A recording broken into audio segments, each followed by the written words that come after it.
Chaibasa court से राहुल गांधी के खिलाफ गैर जमानती वारंट जारी। 26 जून को कोर्ट में हाजिर होने का निर्देश। कांग्रेस सांसद राहुल गांधी का भाजपा के खिलाफ गलत बयान देने का है आरोप। भाजपा नेता प्रताप कुमार कटियार ने 9 जुलाई 2018 को किया था परिवाद दायर। आप देख रहे हैं breaking news Chakradharpur. Chaibasa court ने कांग्रेस सांसद राहुल गांधी के खिलाफ गैर जमानती वारंट निर्गत किया है। राहुल गांधी पर भाजपा के खिलाफ गलत बयान देने का मामला दर्ज किया गया था। भाजपा नेता प्रताप कुमार कटियार द्वारा 9 जुलाई 2018 को मुख्य न्यायिक दंडाधिकारी के यहां परिवाद पत्र दाखिल किया गया था, जिसमें बताया गया था कि राहुल गांधी के बयान से भाजपा के मान सम्मान को ठेस पहुंचा है। 20 फरवरी 2020 को हाईकोर्ट के आदेशानुसार उक्त वाद को Ranchi special court MP MLA में भेज दिया गया था। इसके बाद पुनः हाईकोर्ट के आदेशानुसार उक्त वाद को Chaibasa special MP MLA court में 2021 में भेज दिया गया था। इसके बाद यहां न्यायिक दंडाधिकारी द्वारा इस मामले में संज्ञान लेते हुए वर्ष 2022 में राहुल गांधी को समन भेजा गया। समन मिलने के बाद भी राहुल गांधी न्यायालय में उपस्थित नहीं हुए, जिसके बाद न्यायिक द्वारा वर्ष 2023 में उनके खिलाफ जमानती वारंट भेजा गया। फिर भी राहुल गांधी उपस्थित नहीं हुए, तब न्यायालय द्वारा 2024 में गैर जमानती वारंट भेजा गया। इधर राहुल गांधी द्वारा हाईकोर्ट में वारंट को रोकने के लिए WPCR नंबर 230/2024 दाखिल किया गया। उसे 20 मार्च 2024 डिस्पोजल कर दिया गया।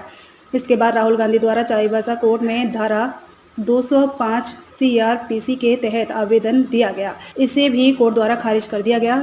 अब उनके खिलाफ कोर्ट गैर जमानती वारंट निर्गत किया है, जिसमें 26 जून को न्यायालय में हाजिर होने का निर्देश दिया गया है। क्या राहुल गांधी के खिलाफ जो गैर जमानती वारंट जारी हुआ है चाईबासा कोर्ट से, इसमें क्या मामला है?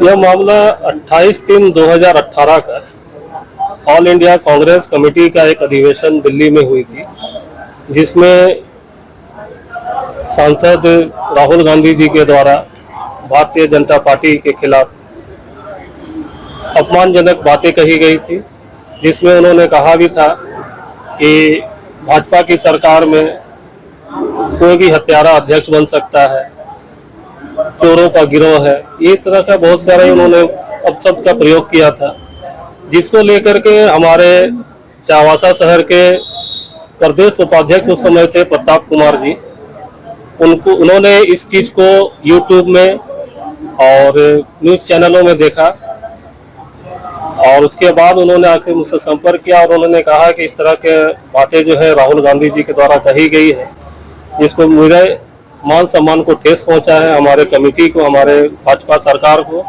उसके खिलाफ हमें अवमानना का केस दाखिल करना है, जिसको लेकर 2018 में हम लोगों ने यहाँ पर अवमानना का केस दाखिल किया। उसके बाद यहाँ पर संज्ञान लिया गया। संज्ञान लेने के बाद उनके विरुद्ध सम्मन इशू किया गया। सम्मन प्राप्त होने के बावजूद भी राहुल गांधी जी न्यायालय में उपस्थित नहीं हुए, तब उनके विरुद्ध जमानत के वारंट निर्गत किया गया। उसके बावजूद भी वो न्यायालय में हाजिर नहीं हुए। वर्ष 2024 में उनके विरुद्ध गैर जमानती वारंट इशू किया गया, जिसके खिलाफ में उन्होंने झारखंड हाई कोर्ट में आवेदन दाखिल किया। उसके बाद न्यायालय में आकर के उन्होंने 205 CRPC के तहत एक आवेदन दाखिल किया गया कि उन्हें सशरीर उपस्थित होने से वंचित किया जाए, जिसको लेकर के यहाँ बहस किया गया। बहस होने पर उनका 205 CRPC का जो आवेदन था वो खारिज हुआ। उसको लेकर के उन्होंने उच्च न्यायालय झारखंड हाई कोर्ट में केस दाखिल किया, जिसमें उन्होंने स्टे लेकर रखा था। स्टे लेने के बाद उन्होंने 10/3/2025 को अपना उक्त आवेदन के उच्च न्यायालय से वापस ले लिए, जिसके बाद उनके ऊपर जो स्टे लगा हुआ था वो हट गया। उसके बाद मेरे द्वारा प्रताप जी के साथ मिलकर के न्यायालय में एक आवेदन दाखिल किया गया। उनका वारंट जो पहले इशू किया गया था वापस ले लिया गया, यानी पुनः फिर से वारंट निर्गत किया जाए, जिसके आलोक में उच्च न्यायालय के अधिवक्ता और चाईबासा के अधिवक्ताओं ने मिलकर मेरे आवेदन के विरुद्ध एक रिजॉइंडर फाइल किया।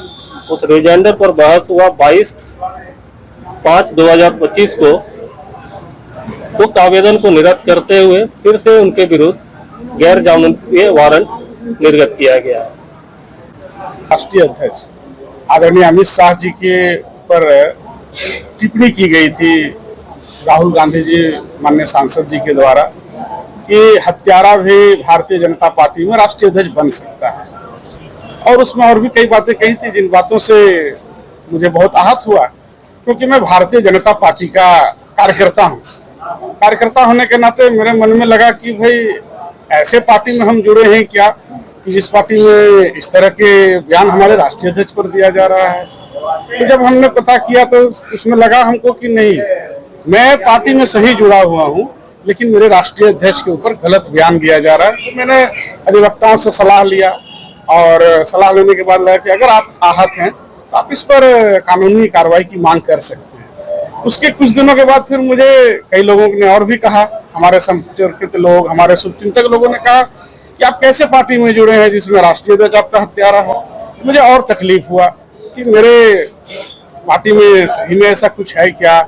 तो ये जो बार बार, एक बार नहीं, 2 बार नहीं, 3 बार मेरे निजी कार्यालय पर भी जब लोग आते थे तो कई बार इस विषय पर डिस्कशन हुआ। तो देखा, मुझे 2-3-4 दिनों के बाद, 5 दिन के बाद मुझे लगा कि नहीं, निश्चित रूप से हमारी पार्टी सही है, हमारे राष्ट्रीय अध्यक्ष बेदाग है, लेकिन गलत बयान दे करके, गलत बातों को कह करके हमारी पार्टी की और हम जैसे साधारण कार्यकर्ताओं की छवि को धूमिल करने का प्रयास किया जा रहा है। इसीलिए मैंने अधिवक्ताओं से सलाह लेकर के, हमारे केशव प्रसाद जी अधिवक्ता हैं, इनसे सलाह लेकर के फिर कानूनी कार्रवाई के लिए आगे बढ़े। तो कोर्ट अपना जो कार्रवाई है कानून संगत, और संविधान की देश में रक्षा होनी चाहिए, संविधान की रक्षा भी होनी चाहिए और उसका सम्मान होना चाहिए।